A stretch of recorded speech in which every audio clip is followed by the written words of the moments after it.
What's up guys, Zebra here coming at you with another Diablo 4 Rogue Build Guide video. Today we got the Flurry and Chill Rogue. This one is tailored for elite pack hunting, so a lot of movement speed, quick AoE nukes while stunning, chilling, and hopefully freezing everything. This build would be great in open world events, Helltide, and dungeons, with the possibility of skipping the boss if you only want to farm the elite packs. The pros are good AoE with the 360 degrees Flurry, high mobility from all those movement speed passives, very high CC from the stun grenades and the cold imbuement, and also very efficient at farming due to all of the above. The cons, well, we're still a bit squishy if you do get hit. Our survivability comes from the constant CC on mobs. Our barriers should keep us alive when we do get hit though. It also won't be the fastest boss killer, but decent. Another con would be that the ideal version of this build uses 2 uniques, which could be pretty challenging to find early on. But don't worry, it can definitely work without them. One cool thing is this build is insane paired with a cold Sorc freezing everything for you. I might actually do that combo with a buddy of mine. Shout out to Munch. Alright, so first of all, the only spec that makes sense here is combo points. Inner sight won't be as good with a lot of mobs around, and since we're not using any ultimate, preparation doesn't do anything for us. Moving on to the skill tree. We start by getting Puncture as our basic skill with the fundamental node for vulnerability if we need to apply it. It will help a lot versus bosses to keep vulnerability up and get combo points. The core skill is Flurry, so we max that one and get the improved Flurry node for more vulnerability uptime. In the agility section, we get Shadow Step with the Discipline node for cooldown reduction on Shadow Step. We max the Weapon Mastery passive for more damage and put 3 points in the Concussive and 1 point in the Trick attacks. We'll be dazing enemies with our smoke grenades, so critting them will knock him down and give us a big crit chance buff. Moving on to the Subterfuge section. We're grabbing Concealment with the Subverting node for the vulnerability when you break stealth. This is very good paired with improved Flurry, so we don't need to use Puncture to apply the vulnerable buff. We then get Smoke Grenade with the Countering node. The Smoke Grenade dazes enemies, and the Enhanced node gives us 15% damage to dazed enemies. Critting dazed enemies will knock them down and give us more crit because of the 2 passives we got earlier. We get a Lucky Hit effect giving us a chance to reduce the Smoke Grenade cooldown by 3 seconds. But most importantly, using Smoke Grenades on chilled enemies will give us a chance to freeze them. And since we're getting a lot of bonus damage to frozen enemies, this is huge. We then put 3 points into Exploit and 2 points into Malice for more damage to healthy, injured, and vulnerable enemies. We only get one imbuement on this build, the Cold Imbuement. The way I understand how Chill works, when you hit the monster's Chill threshold, they become frozen. Different enemies have different cold res though, so they might tank more Chill without getting frozen. That's why we max Cold Imbuement to get the maximum Chill effect on this skill. The Lucky Hit effect isn't really important here since we'll be applying Vulnerable pretty easily anyways, but this Mix node gives us a big 20% damage against crowd controlled enemies, and it's doubled against frozen enemies for a huge 40% damage. In the same effect, we max the Frigid Finesse passive for 15% damage to chilled enemies and double that to frozen enemies. We also get the Precision Imbuement passive for more crit chance on imbued skills. We don't use any ultimate, but we grab a few passives here. We have a lot of juicy Lucky Hit effects on this build, so maxing all 3 here is pretty good. We get a Lucky Hit effect to restore energy, we get more Lucky Hit chance after spending 100 energy, and also more Lucky Hit chance on our Cold Imbuement. We then put 1 point into Adrenaline Rush and max Impetus. This passive will give us a decent boost on our damage on the first attack after traveling from the last pack we killed. The key passive we choose here is Victimize. It's just another good Lucky Hit effect that does more AoE damage. And if the Lucky Hit is proc from Cold Imbuement, the damage from Victimize will be cold, which is pretty cool. Before we go to the Paragon Boards, let's take a look at the items. Ideally we'd be using 2 uniques, but I'll show you what legendary power you would use as a replacement. Let's start with the helmet. The ideal unique would be Cal of the Nameless. This gives us a big boost to Lucky Hit chance against crowd control enemies. This will help us proc our juicy Lucky Hit effects, and therefore, it's pretty huge for the build. We also get Dex, cooldown reduction, CC duration bonus, and maximum energy on this helmet. If we don't have the unique one, we could use a legendary helmet with the Lethal Dusk power. This power gives us crazy good life on kill when we break stealth, helping us stay healthy if we do end up getting hit. The ideal stats here would be skills to cold imbuement, cooldown reduction, some res depending which one would fit your build, and all stats. I will prioritize all stats over dex on this build to help me get bonuses from the Paragon board, which we will go over after the items. The chest would use the frostbitten power. This one is essential to the build. It gives you double the chance of your critical hit chance to freeze enemies hit by your grenades. So if my critical hit chance is 30% at that moment, then I have 60% chance to freeze chilled enemies hit by my grenades, which is pretty bonkers considering we're doing a lot of things to boost our crit chance. This power also gives us more crit damage against frozen enemies. This is where I take a bit of time to explain how we would play this character. So we start off popping concealment on our way to the elite pack. We are stealth and moving fast, stacking our impetus passive buff. We then pop cold imbuement and run on top of the elite. Now our first cold imbued flurry has to hit as many targets around us as possible to chill as many targets as possible. As we break stealth, one of our other powers on one of our swords will drop stun grenades, giving us a chance to freeze the mobs. We then drop our smoke grenade to have another chance at freezing enemies, but with a bigger AoE this time.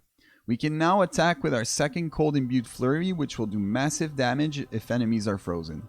If they're not, we should be applying enough chill effect to freeze most enemies unless they have high cold res. We clean up the rest of the mobs using Shadow Step and Flurry. In short, that's generally how the build is played. There's many more powers that are involved in here, but I just wanted to keep it short. Alright, so going back to the items. The chest piece would be great with affixes like Cutthroat skill damage, physical damage, and whichever res you need. Now the ideal gloves here would be the Frostburn Unique gloves. This lucky hit chance to freeze enemies is just way too good for our build.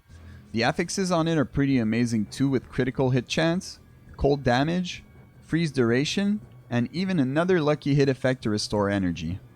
If we don't find Frostburn, we can use legendary gloves with the acceleration power.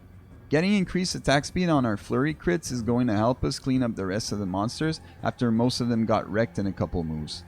The affixes would be skills to flurry, critical hit chance, cooldown reduction, and all stats if possible. If not, then dex.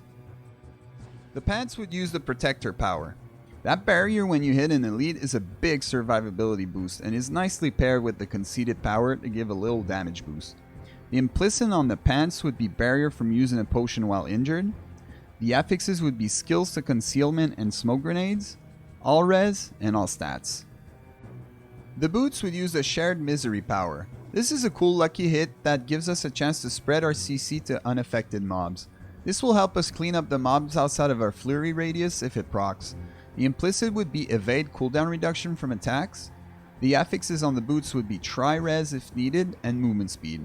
I think cooldown reduction is possible on boots. That would be good too if we can spare one res. The amulet will use the corruption power. This boosts the potency of our cold imbuement by up to 60% depending on the roll on the aspect. This helps our cold imbued flurry reach the enemy's chill threshold to freeze them. The implicit would be all res. The ideal affixes would be imbuement skills, cooldown reduction, cutthroat skill damage, and movement speed. Ring 1 would use a conceited power for a damage boost while a barrier is active. The implicit would be the dual res needed for the build, and the affixes would be damage to close enemies, critical hit chance, critical hit damage, and damage. The damage affix here could be replaced by cooldown reduction if possible on rings. Ring 2 would use the retribution power. This gives us a pretty good boost to damage against stunned enemies. Since we're stunning enemies as we come out of stealth and on our shadow step, that damage boost will be very nice. This ring would have the same affixes as the other one. The ranged weapon of choice would be the crossbow for the vulnerable damage implicit. The power on the crossbow would be encircling blades, of course. This makes our flurry hit 360 degrees and gives a nice little boost to its damage. The ideal affixes here would be damage to close enemies, core skill damage, critical hit damage, and all stats. For the melee weapons, we would use 2 daggers for the damage to close enemies and the damage to healthy enemies boost from the weapon mastery passive. The first dagger would use the surprise legendary power. This makes our evade and shadow step drop stun grenades on a target, stunning them for more CC and enabling damage to stun enemies from the retribution power on our ring. If the grenade hits the chilled enemies, it also has a chance to freeze those enemies due to the frostbitten power on our chest. The second sword uses the opportunist power. This is the power that drops a stun grenade when we come out of stealth on our first cold imbued flurry hit. Then again, enabling the damage to stun enemy effects. The ideal affixes on both swords would be the same as a crossbow. So as you can see, there's a lot of synergy between the skill tree and the items, making this build really fun to theory craft. We now move on to the Paragon Boards. I put some thought in the order of the boards, but the order in which we put our points will matter a lot on if and when we find the glyphs we need, and how fast we level them. Some builds will benefit a lot from rushing the legendary powers and getting glyph slots, and other will benefit more of getting rare powers instead. I believe the Paragon board is where you do what you want to make your build your own. You can definitely copy pasta, but depending on things like what stats you gain from your items, or if your items don't cap your res, you might choose different rare nodes than I would with my build. I also think we will be respeccing a lot of points in the board as our character evolves. This is just a finished product on how I would imagine the board for this build when we got all our glyphs we need at max level and all the Paragon points used. With all of that said, let's dive in. On the starting board, we would get the Prime, Skillful, and Resilience rare nodes with all of their magic nodes around them for more damage, life, and res. The glyph on this board would be Control. This glyph gives us more damage against crowd control enemies, and even more damage against frozen enemies. We take all int nodes around it for more effectiveness and to enable the bonus. We exit the board up top, and I think I would go for the cheap shot board here because it's the only one that has a good legendary power for this build. So we go towards that legendary node while getting the oppressed rare node on the way with all its magic nodes. The cheap shot legendary node gives us a pretty good boost to damage against a pack of 5 or plus mobs since we always CC everything. On this board we use the turf cliff for more DR and damage to close enemies. We take some strength nodes and radius of the glyph to enable its bonus. We then take devious and its magic nodes for more damage against crowd control enemies. After that we go over here and get spearhead and most of its magic nodes for more damage to healthy enemies. Finally, we get the calculated rare node and most of its magic nodes for more damage to crowd control enemies as well. We exit left and I chose a cunning stratagem board here. We don't put many points in here, but we do get a huge boost to our build. We get the finisher rare node with all its blue nodes around it for more core skill damage and make our way to the glyph socket. The glyph we use for this board is Frost Feeder. This glyph is amazing, giving us more damage to chilled targets and a big 20% chill effect, helping us break the enemy's chill threshold and freeze them. We get all dex nodes in radius, including the Lawless rare node for more dex and armor. We exit up top and choose the Tricks of the Trade as our next board. The glyph I would use here is Efficacy. It gives more potency to the chill effect on our cold imbuement, which is pretty good. This glyph also boosts the effect of the focused and lawless rare nodes nearby for even more damage to elites and armor.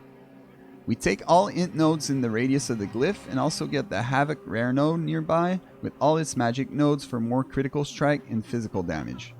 We get the Brawler rare node and most its magic nodes for more damage and damage reduction to close enemies. We exit the board right and choose No Witness as our last board. We get the Rune rare node and all its magic nodes for more damage to healthy enemies and critical strike damage, and we go towards the glyph socket. We use the Closer glyph here for 10% DR against close enemies and a boost to cutthroat skill damage. We get all dex nodes and radius for glyph efficiency, and we grab both knowledge and training nodes for more damage and life. So here we're left with a couple points. What I would do now is look at my rare nodes and see if I'm missing stats on some of them to get the bonuses. Note that the stats from gear will also be calculated.